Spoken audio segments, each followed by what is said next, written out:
মহাপঞ্চমীর দিনটা যেন এক অনন্য আনন্দের আভা ছড়িয়ে দেয় চারিদিকে। দুর্গোৎসবের রঙের রঙিন গ্রাম শহর তখন আলোর মায়াজালে ভরে ওঠে। এদিন আমিও আমার বন্ধুদের নিয়ে ঘুরতে বেরিয়েছিলাম ধাদিকা।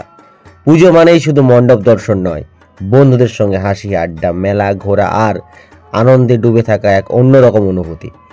ধাদিকার এবছরের থিম ছিল গুজরাটের নীলকণ্ঠ ধাম। মণ্ডপে ঢুকে মনে হলো গুজরাটের এক ঐতিহাসিক তীর্থে এসে পড়েছি। শিবের নীলকণ্ঠ রূপকে কেন্দ্র করেই তৈরি সেই সাজসজ্জা ছিল সত্যিই নজর কাড়া। আলোর খেলা একেবারে মুগ্ধ করে দেয়। গুজরাটের স্থাপত্য শৈলী ফুটে উঠেছিল প্রতিটি দেওয়াল ও স্তম্ভে।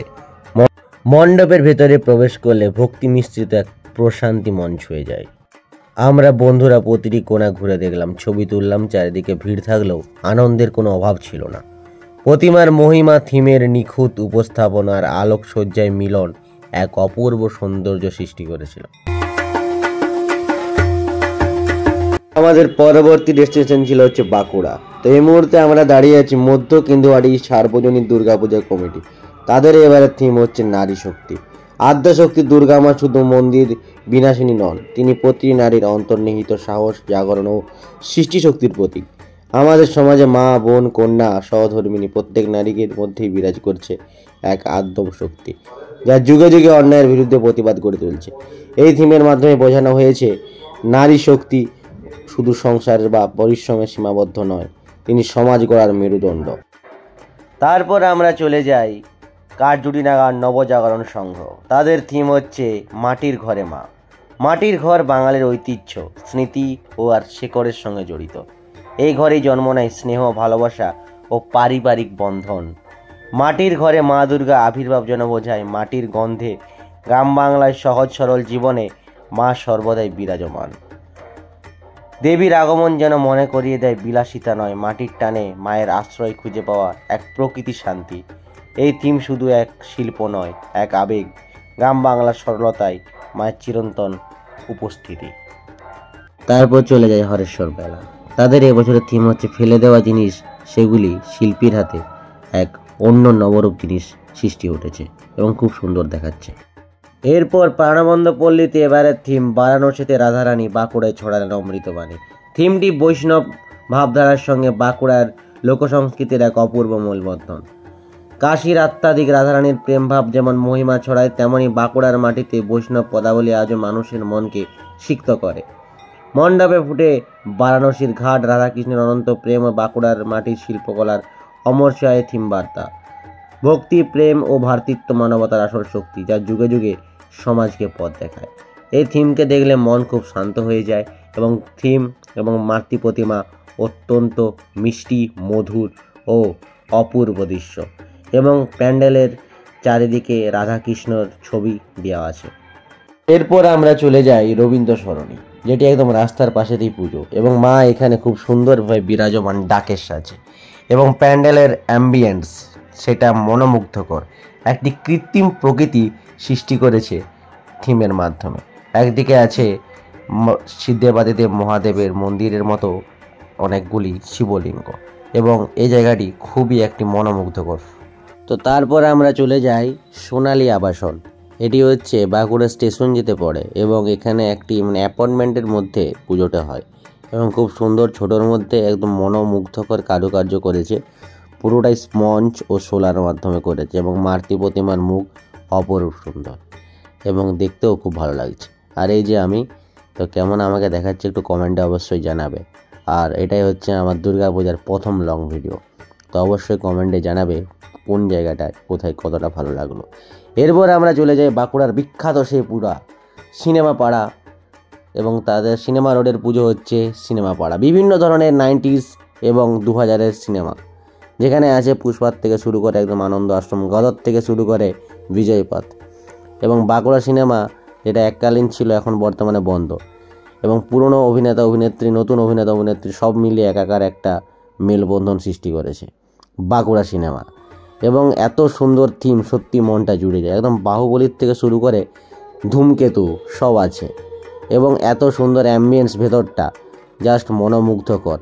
একদম উত্তম কুমার, সুচিত্রা থেকে সমস্ত কিছু সিনেমা পাড়া, উপরটায় লেখা আছে তোমরা দেখলে। আর চারদিকে একদম নেটফ্লিক্স, অ্যামাজন প্রাইম সমস্ত কিছু বেশ কাট আউট বার করে জিনিসটাকে আরও মনোমুগ্ধকর করেছে। হইচই থেকে শুরু করে সমস্ত কিছু আছে, এবং এদিকে একদম ডিসপ্লে আছে সিসিটিভির, আর এদিকে পপকর্ন টপকর্ন যা থাকে সিনেমায় সব। আরে এরপর হচ্ছে মহাসপ্তমী। দেখতেই পারছো ভোরবেলাতেই মাকে জাগাতে চলে এসছে একদম ঢাকির দল। তারপরেই শুরু হবে আমাদের মহাসপ্তমীর মাকে আনতে যাওয়া নবপত্রিকার থেকে শুরু করে সমস্ত রিচুয়ালস। তো চলো শুরু করা যাক আজকের ভিডিও। সকাল 6:49 এই মুহূর্তে আমরা দাঁড়িয়েছি বাগাদো সার্বজনীতে, কারণ আজকে হচ্ছে মহাসপ্তমী। তো সবাইকে শুভ সকাল এবং সবাইকে মহাসপ্তমীর আন্তরিক শুভেচ্ছা, অভিনন্দন ও ভালোবাসা। তো এখন করতে পারছি প্রায় 7টা নাগাদ।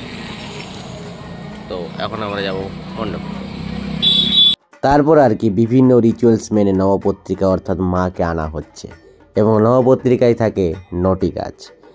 এবং এই মুহূর্তে আমরা দাঁড়িয়ে আছি পুকুর ঘাটে, একদম বিভিন্ন তিথি ও সমস্ত নিয়ম মেনে মাকে আনা হবে আমাদের মন্দিরে। তো তোমরা দেখতে পাচ্ছ মা আমাদের মন্দিরে নবপত্রিকায় চলে এসেছে। এরপর শুরু হবে নবপত্রিকার পুজো। এই মুহূর্তে আমরা দাঁড়িয়ে আছি আমাদের স্কুলের তে, ঠিক আছে। এখন আমার সাথে আছে আমাদের প্রথম partner Sumanta Nandi. Hi guys. হ্যাঁ, তো এখন ঘড়িতে বাজছে 10:40 নাগাদ, ঠিক আছে। আমাদের বেরোনোর কথা ছিল 10টার সময়, তো অলরেডি 40 মিনিট টাইম আপ, ঠিক আছে। এবার কটায় কি বেরোনো হয়, এবং আমাদের আজকের টার্গেট আছে হচ্ছে রোড, গড়বেতা, আমলাশলি, হুমগড়, এই 4টা জায়গা। মাঝখানে আবার খাওয়া দাওয়ার ব্যাপার আছে। তো 10টায় বেরোনোর কথা, 10:40 হয়ে গেছে। এবারে কতটা কদ্দূর হয় সবই তোমাদেরকে দেখাবো। মহাসপ্তমীর ভ্লগ বলে কথা। আর আমাকে কেমন লাগছে একটু কমেন্টে জানাবে। তো এই মুহূর্তে 12:04, আর আমরা আছি এখন কিয়াবনী সার্বজনীন দুর্গোৎসব। তাদের এবছরের থিম এই প্যান্ডেল করেছে। এখন মূল মণ্ডপে আমরা যাইনি। এখানে এতজন, আমাদের 12 জন টোটাল আছে যত আমরা বেরোই। এই যে আমাদের একটা, দুটা, এখানে একটা, এটা একটা, আজ আমাদের রাজপুত বুদ্ধদেব, আর এদিকে আছে জয়, এদিকে আছি আমি, আর আমাদের 3 জন মেম্বার এখন আসতে বাকি আছে। তো চলো যাওয়া যাক। এই যে আরো 3 জন আসছে, এই যে আমার থেকেও লম্বা। কিয়াবনী সরোবরের থেকে আমরা বেরিয়ে গেলাম। এরপর দেখা যাক কোথায় যাওয়া যায়। কিয়াবনীতে আর একটা ওদিকে প্যান্ডেল আছে। যেহেতু সপ্তমীর দুপুর এটা, সেক্ষেত্রে ভিড় ভাট্টা সেরকম কিছু নেই। আর পিছনের আকাশটা একদম পুরো দারুণ দেখাচ্ছে। সাথে আমার সাথে এই যে রঘুর আকাশের আমাদের টিমের মেম্বার আরেকজন ছিল, সে বেরায়নি আমাদের সাথে কিছু পারিবারিক কারণের জন্য। আর গ্রাউন্ডে দেখাচ্ছি গ্রাউন্ডে আছে। আর লোকেশন হচ্ছে রোড দিকে যেতে রাস্তার ধারে কিয়াবনী সার্বজনীন। মানুষ জন্মগতভাবে স্বপ্নবাজ। ছোট শিশু প্রথম হাঁটা শেখার পর থেকে তার মনে জন্ম নেয় অসংখ্য ইচ্ছা। খেলতে চায়, ঘুরতে চায়, নতুন কিছু পেতে চায়। বড় হতে চায়, নিজের ইচ্ছের পরিধি আরও বেড়ে যায়। কেউ হতে চায় ডাক্তার, কেউ শিক্ষক, কেউ শিল্পী, কেউ বা শুধুই সাধারণ এক সুখী মানুষ।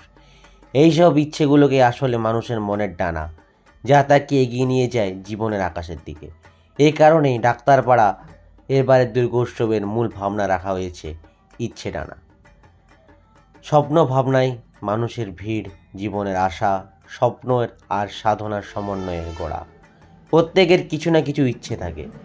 ছোট শিশু চায় খেলনা, কিশোর চায় পড়াশোনায় সাফল্য, আবার বড়রা খোঁজে জীবনের নিশ্চিন্ত দিন। এইসব ইচ্ছেই যেন ডানার মতো, যা মানুষকে উড়তে শেখায় আকাশের দিকে। মণ্ডপ সজ্জায় ফুটে উঠবে সেই ডানার প্রতীক। নানা রঙে, আলোয় আর শিল্পকলায় সাজানো হবে এমন এক পরিবেশ যেখানে প্রতিটি মানুষ নিজের স্বপ্নকে খুঁজে পাবে। দুর্গা মা এখানে শক্তি ও আশীর্বাদের প্রতীক। তিনি মানুষকে সাহস দেন নিজের ইচ্ছে ডানায় ভর করে এগিয়ে যেতে। এই থিম শুধু একটা থিম নয়, একটা রূপক, একটা অনুপ্রেরণা। জীবনে যতই কঠিন হোক, ইচ্ছে থাকলেই প্রতিটি মানুষের জীবনে ডানায় ভর করে উঠতে পারে। চন্দ্রকোনা রোড সার্বজনীন দুর্গোৎসবের এবারের থিম মহাকুম্ভ। কুম্ভ মেলা শুধু ভারতের অন্যতম প্রাচীন আধ্যাত্মিক উৎসব নয়, এটি ভক্তি, সাধনা, মিলনক্ষেত্র ও বিশ্বাসের মহামঞ্চ। 4টি স্থান প্রয়াগ, হরিদ্বার, উজ্জয়িনী ও নাসিক ঘুরে ঘুরে আয়োজিত হয় এই মহাযজ্ঞ। এই কুম্ভ মেলায় অসীম ভিড়, নদী তীরে সাধু সন্ন্যাসীদের স্নান, বৈরাগীর গান আর আধ্যাত্মিক জাগরণের আবহে এবারে প্রতিফলিত হবে চন্দ্রকোনা রোডের দুর্গা মণ্ডপে।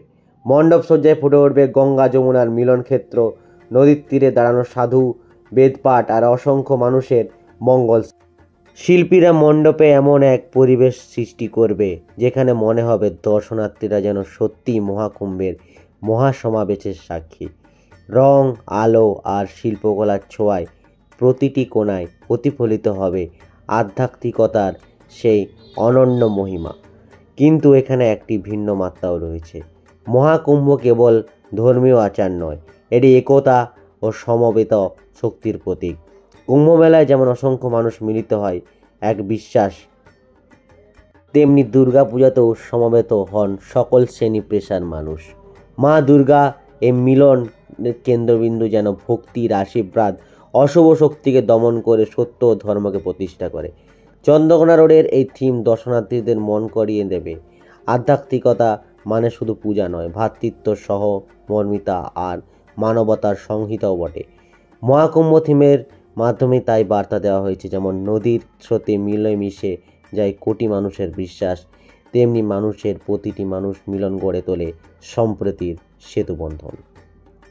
তো তাদের থিম এবং তাদের লাইটিং একদম চোখে পড়ার মতো। আপনারা আসবেন এবং এই মহাকুম্ভ যারা যেতে পারেননি তাদের একটা ঝলক এই মণ্ডপে দেখতে পাবেন। তারপর আমরা চলে যাই শান্তিনগর সার্বজনীন দুর্গা উৎসব কমিটি মণ্ডপের। এখানে শুরুতেই দেওয়া আছে আমাদের শ্রদ্ধেয় জুবিন গার্গ, তার অকাল প্রয়াণে তার প্রতি কমিটির তরফ থেকে যে শ্রদ্ধাঞ্জলির ব্যানার, এবং তারপরেই শুরু হচ্ছে মূল মণ্ডপ শান্তিনগর সার্বজনীন দুর্গাপুজো। আমি অ্যাকচুয়ালি এটার থিম কি জানি না, যারা জানো অবশ্যই কমেন্টে আমাকে জানাবে, এবং আশা করছি দিনের থেকে রাত্রে আরও বেশি ভালো লাগবে। মণ্ডপের শুরুতেই আছে মা দুর্গার একটি রূপ, এবং তারপরেই মণ্ডপের ভিতরে প্রবেশ করলে দেখা যাবে আরও মায়ের মাতৃ প্রতিমা, এবং তারপর আমরা সবাই চলে যাই মূল মণ্ডপের দিকে। আর এই যে আমি সামনে মায়ের ছেলে আর পিছনে হচ্ছে মা। তো অবশ্যই কমেন্টে জানাবে কেমন লাগছে অপূর্ব মেলবন্ধন। আমরা আছি মহাবীর স্পোর্টিং ক্লাব, তাদের 38 বছর পূর্ণ। তো এখন আমরা মূল মণ্ডপের দিকে যাচ্ছি, তো চলো যাওয়া যাক। মনেন প্রশস্তি পাত্রেণ সায়ুজ বাহন তো এখন এটা হচ্ছে প্লেসটা হচ্ছে সাতবাঁকুড়া, কুবাই ব্রিজের আগে, কুবাই ব্রিজের আগে সাতবাঁকুড়া, এবং এটা একটা এই যে এদিকে NH60 তার সেই ভিডিওটা লোকেশন। চলো মাকে দেখার যাক দর্শন।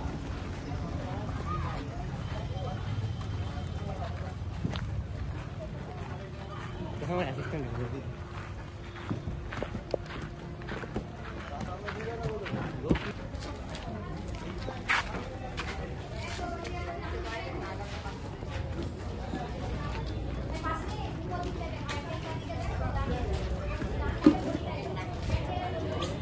তারপর চলে যায় সাতবাঁকুড়া বিদ্যাসাগর স্পোর্টিং ক্লাব। এবারের থিম দুর্গোৎসবের মূল ভাবনা হচ্ছে নারী শক্তি। মহাশক্তি দুর্গা শুধু দেবী নন, তিনি প্রতিটি নারীর অন্তর্নিহিত শক্তির, সাহস ও সৃষ্টির প্রতীক। সমাজে নারী মায়ের রূপ, যেমন জীবনে দান করে, তেমনি সময়ে সময়ে অন্যায় ও অত্যাচারের বিরুদ্ধে সংগ্রামী রূপ ধারণ করে। এই থিমে ফুটিয়ে তোলা হচ্ছে সেই চিরন্তন বার্তা, নারী কেবল সংসার গড়ার মূল নন, তিনি সমাজ গড়েন ভিত্তিতে। মণ্ডপ সজ্জায় প্রতিফলিত হচ্ছে বিভিন্ন নারীর বিভিন্ন মমতা, সহমর্মিতা, শিক্ষা, শিল্প, কর্মদক্ষতা ও সংগ্রামের প্রতিচ্ছবি। মহিষাসুর মর্দিনী দুর্গা তাই এখানে শুধু পৌরাণিক দেবী নন, তিনি আধুনিক দুর্গার প্রতিটি নারীর প্রতীক, যিনি প্রতিকূলতার সামনে মাথা নত করেন না। এই থিমের মাধ্যমে ক্লাব জানাতে চাইছে, নারীকে সম্মান করা মানে শক্তিকে সম্মান করা। নারী শক্তির জাগরণই পারে সমাজকে অন্যায়, অবিচার ও অন্ধকারের থেকে মুক্ত করে আলোর পথে এগিয়ে নিয়ে যেতে। নারী শক্তি তাই শুধু পূজার থিম নয়, এক জীবন দর্শন। তো সাতবাঁকুড়া দেখার পর আমরা চলে যাই আমলাশলি, এবং তাদের বিভিন্ন ধরনের ফেলে দেওয়া টিন, মোটরসাইকেলের বেয়ারিং, বিভিন্ন ধরনের কড়াই, খুন্তি, ট্যাক্সি বিভিন্ন ধরনের আমাদের দৈনন্দিন জীবনের জড়বস্তুর যে সরঞ্জাম, যেগুলো আমাদের নিত্য প্রয়োজনীয় জিনিস লাগবে, হেলমেট থেকে সব, সেগুলোকে একত্রে করে তৈরি করেছে আমলাশলিতে এক খুব সুন্দর ও মনোমুগ্ধকর একটি প্যান্ডেল। এবং দিনের থেকে রাতের বেলায় এই প্যান্ডেল দেখতে একদম অপূর্ব লাগবে। এবং যে তুলনায় স্পটলাইট বা বিভিন্ন ধরনের লাইটিংয়ের কারুকার্য, আলোকসজ্জা মণ্ডপকে আরও প্রাণবন্ত করে তুলেছে। এবং এত সুন্দর নজর করা দৃশ্য সত্যি মনকে আপ্লুত করে তুলছে এবং খুব সুন্দর দেখাচ্ছে। বিশেষ করে যে জাহাজটা করেছে সেটা সত্যিই ভালো, বিভিন্ন ধরনের নেট, জাল এবং বিভিন্ন ধরনের গ্যারেজের পার্টস নিয়ে। আমলাশলি দেখার পর আমরা চলে যাই হুমগড়, এবং হুমগড়ে এত সুন্দর একটি মণ্ডপসজ্জা এবং তার প্রতিমা এবং সেই মণ্ডপের বিভিন্ন আলোকসজ্জা আপনাদের সামনে তুলে ধরলাম। কেমন লাগলো অবশ্যই কমেন্ট বক্সে জানাবেন। এরপর আমরা চলে যাই আমাদের শেষ ডেস্টিনেশনের পুজো রাধানগর। তাদের এবছর থিম হচ্ছে লালকেল্লা, দিল্লির লালকেল্লা, যেটি আমাদের ভারতবাসীদের মধ্যে এক ঐতিহ্য এবং গর্বের, এবং এটি হচ্ছে সেখানকার মাতৃ প্রতিমা। তো তোমাদেরকে পঞ্চমী, ষষ্ঠী, সপ্তমী 3 দিন তো প্যান্ডেল দেখালাম। এবার সর্বশেষ আমার পাড়াতে বাঁকাদহ সার্বজনীন দুর্গোৎসব কমিটির প্যান্ডেল, প্রতিমা, লাইটিং কীরকম লাগছে অবশ্যই আমাকে কমেন্টে জানাবে। আমাদের থিম হচ্ছে এবারে 10 মহাবিদ্যা, মা দুর্গার যে 10টি রূপ সেটাই আমরা ফুটিয়ে তোলার চেষ্টা করেছি, এবং সেখানে দর্শনার্থীদের বোঝাতে চেয়েছি মা দুর্গার 10টা রূপ কী কী এবং সেই রূপের বর্ণনাও কী কী। তো আপনারা আসবেন, আমাদের মণ্ডপ দেখবেন এবং আমাদেরকে জানাবেন। আর মূল মণ্ডপ আরও মন্দিরে আছে। আর এটা হচ্ছে প্যান্ডেলের বাইরের অ্যাম্বিয়েন্স। তো কীরকম লাগছে অবশ্যই কমেন্টের মাধ্যমে আপনারা সবাই জানাবেন। তোমাদেরকে একদম পঞ্চমীর থেকে অষ্টমী পুরো প্যান্ডেল হপিং দেখিয়ে দিয়েছি, এখনও নবমী আর দশমী বাকি আছে। তো কেমন লাগছে ভিডিওটা অবশ্যই কমেন্টে জানাবে। আর সিরিজ 2 খুব তাড়াতাড়ি চলে আসবে। আজকে নবমীর দিন, পঞ্চমী, ষষ্ঠী, সপ্তমী, অষ্টমী 4 দিনের ভিডিও একদিনে পোস্ট করব। কারণ গত বছর বা বিগত কয়েক বছর আমি যখন পার্ট করে পোস্ট করতাম ভিডিওগুলোতে, সেই তুলনায় রিচ আসতো না, ভিউজ আসতো না, মানুষ বোরিং হতো। সেই জন্য আমি ঠিক করেছি 2টার থেকে 3টা ভিডিও আনবো পুজোতে। তো কেমন লাগছে অবশ্যই কমেন্টে জানাবে। আর সবার পুজো ভালো কাটুক। শুভ শারদীয়া।